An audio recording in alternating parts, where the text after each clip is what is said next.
प्रिय छात्र छात्राओं, इस ऑनलाइन क्लास में आपका पुनः स्वागत है। इस वीडियो में हम चर्चा करेंगे सम्राट अशोक और बौद्ध धर्म। जैसा कि आप जानते हैं कि अशोक ने 273 ईसा पूर्व में गद्दी प्राप्त की और 269 ईसा पूर्व में अशोक का राज्याभिषेक हुआ और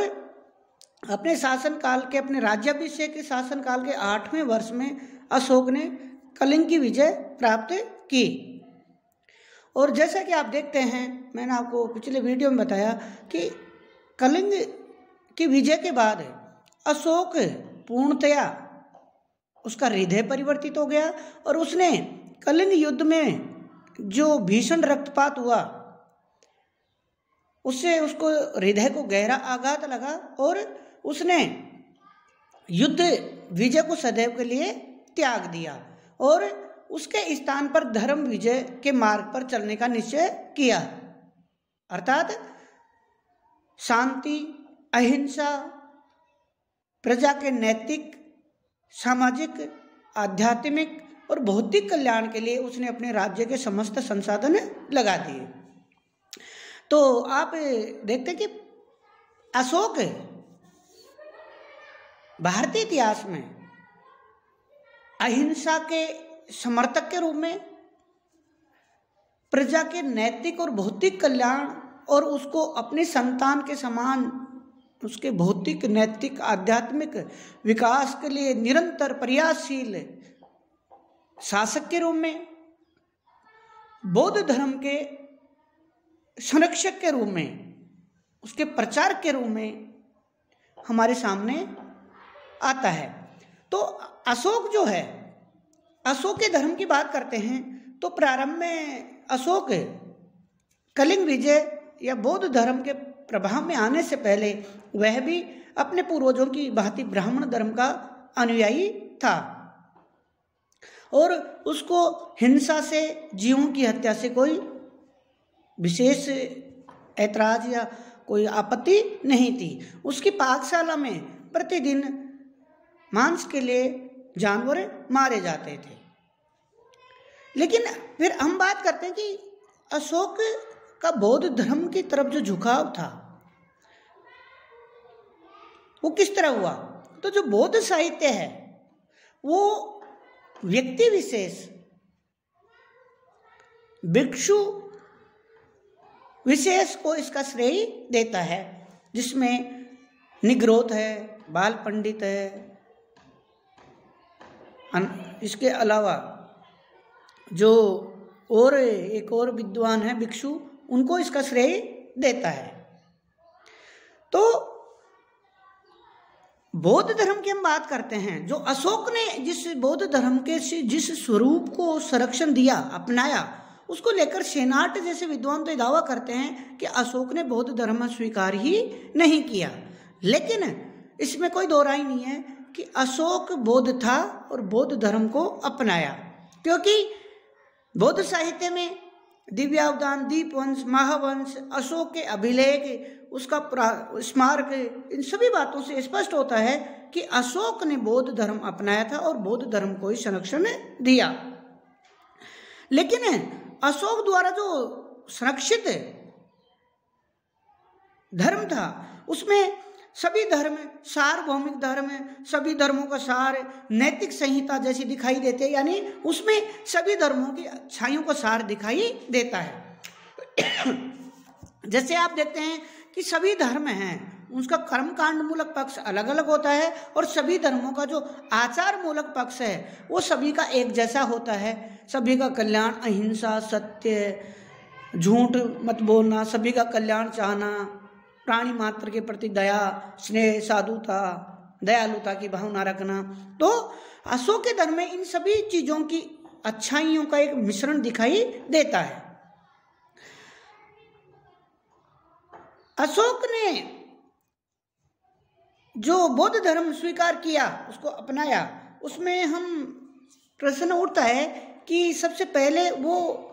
किसके प्रभाव में आकर ऐसा किया। महावंश और दीपवंश के अनुसार बौद्ध भिक्षु निग्रोध ने अशोक को बौद्ध धर्म में परिवर्तित किया। समंत पास आदि का जो ग्रंथ है उसमें उल्लेख मिलता है कि अशोक अपने बिंदुसार की भांति प्रारंभ में बौद्धेतर संप्रदायों के प्रति उदार था और विविध संप्रदायों की भोजशाला में भोजन किया करता था। लेकिन राज्याभिषेक के 4थे वर्ष में बौद्ध भिक्षु निग्रोध के प्रभाव में आकर उसने बौद्ध धर्म अंगीकार कर लिया। दिव्यावधान में जो कथा दी गई उसके अनुसार बाल पंडित नामक जो बौद्ध भिक्षु था उसको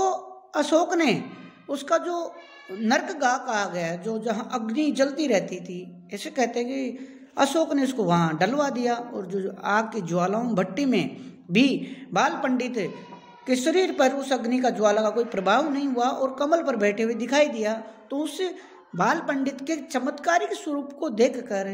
अशोक बौद्ध धर्म की तरफ आकर्षित हुआ और बाल पंडित के प्रभाव में और उसके उपदेशों से प्रभावित होकर अशोक बौद्ध बन गया। हेनशांग के अनुसार अशोक ने अपने नरक गृह में एक श्रमण को खोलती हुई कढ़ाई में के कमल पर आसीन देखा। तो इस दृश्य को देखकर उसने इस नरक गृह को सदैव के लिए बंद करवा दिया और उसके बाद उसकी भेंट अशोक की भेंट उपगुप्त नामक बौद्ध भिक्षु से हुई और उससे प्रभावित होकर वो बौद्ध धर्म का अनुयायी बन गया।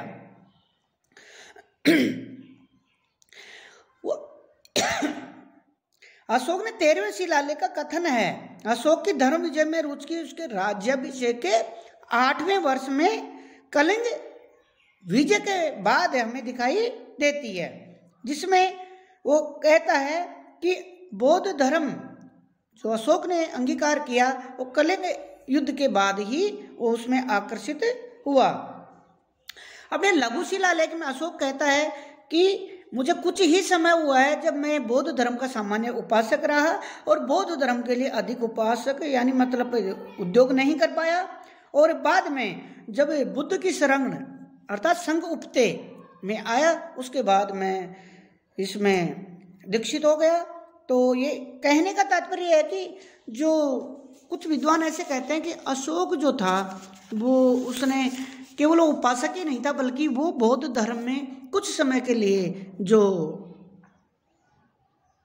राजगद्दी है गद्दी का त्याग करके अशोक कुछ समय के लिए बौद्ध संघ में भी भिक्षु जीवन में व्यतीत किया था।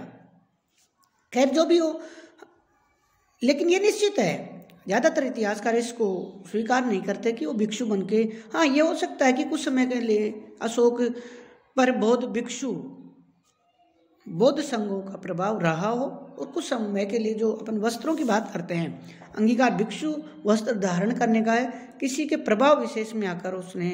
वो वस्त्र धारण किए हों, अन्यथा राजगद्दी का त्याग कदापि नहीं किया। और शायद अपने राज्याभिषेक के 8वें वर्ष अर्थात 261 ईसा पूर्व में अशोक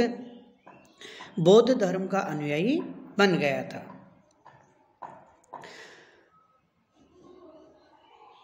अगर हम बात करते हैं कि अशोक का जो धर्म है वो बौद्ध धर्म नहीं है, लेकिन जो R.K. मुखर्जी राधा कुमुद मुखर्जी जो विद्वान हैं उन्होंने अपने शोधों में अपने अध्ययन में ये स्पष्ट किया है कि राहुलोवाद सुत्त नामक जो बौद्ध ग्रंथ है उसमें बौद्ध धर्म का जो दूसरा रूप है दिखाई देता है, उपासक बौद्ध धर्म, मानव धर्म, जिसमें सभी धर्मों के जो नैतिक पक्ष है, आचार पक्ष है वो हमें दिखाई देता है, वो उसमें दिखाई देता है। और अशोक ने बौद्ध धर्म के उपासक बौद्ध धर्म को ही संरक्षण दिया, इसलिए लोगों को एक पृथक बौद्ध भिक्षु जो धर्म है वो इसमें दिखाई नहीं दिया। और ऐसा प्रतीत होता है कि जैसे इसमें सभी विश्व के जो सभी धर्म हैं उनमें सभी अच्छाइयों का सार हो, सभी नैतिकता जो आचार शास्त्र है उसका सम्मिश्रण दिखाई देता है, अन्यथा अशोक ने बौद्ध धर्म को ही संरक्षण दिया। इसकी स्पष्ट जो उद्घोषणा वो दावा करता है भाब्रू बैराट अभिलेख में, जिसमें अशोक कहता है जिसमें स्पष्ट रूप से अशोक बौद्ध धम्म, बौद्ध संघ और बुद्ध धम्म और संघ में आस्था प्रकट करता है और ये दावा करता है कि वो बौद्ध धर्म के प्रति समर्पित है और बौद्ध भिक्षुओं के लिए बौद्ध ग्रंथों का भी उल्लेख करता है। इसके अलावा कौशाम्बी, सारनाथ, इनके जो अभिलेख हैं, उन जो स्तंभ लेख हैं, उनमें भी अशोक हमें बौद्ध धर्म के संरक्षक के रूप में दिखाई देता है और जिसमें वो दावा करता है, जिसमें वो कहता है कि बौद्ध धर्म में फूट डालने का किसी को भी अवसर प्रदान नहीं किया जाएगा। और बौद्ध भिक्षुओं को चेतावनी देते हुए भी अशोक ऐसे कहता है कि जो भी कोई व्यक्ति बौद्ध संघ में फूट डालने का प्रयास करेगा उसको ऐसी जगह पर सफ़ेद वस्त्र पहनाकर ऐसी जगह छोड़ दिया जाएगा जो बौद्ध भिक्षुओं के रहने के अनुकूल नहीं हो। इस प्रकार उपयुक्त सभी तथ्यों के प्रकाश में सेनाट, भंडारकर, मुखर्जी आदि अनेक विद्वानों ने अशोक को उपासक बौद्ध धर्मी माना है, बल्कि भिक्षु नहीं। और डॉक्टर रोमिला थापर के अनुसार अशोक आदि अधूरी मन स्थिति का व्यक्ति नहीं था। यदि वह भिक्षु बनना चाहता तो राजपद छोड़ देता और किसी बौद्ध संघ में शरणागत हो जाता। तो अशोक ने उपासक बौद्ध धर्म को अपनाया, न कि भिक्षु बौद्ध धर्म को, और न ही वो संघ में भिक्षु बनकर रहा। और निसंदेह अशोक बौद्ध धर्म का संरक्षक था और उसका जो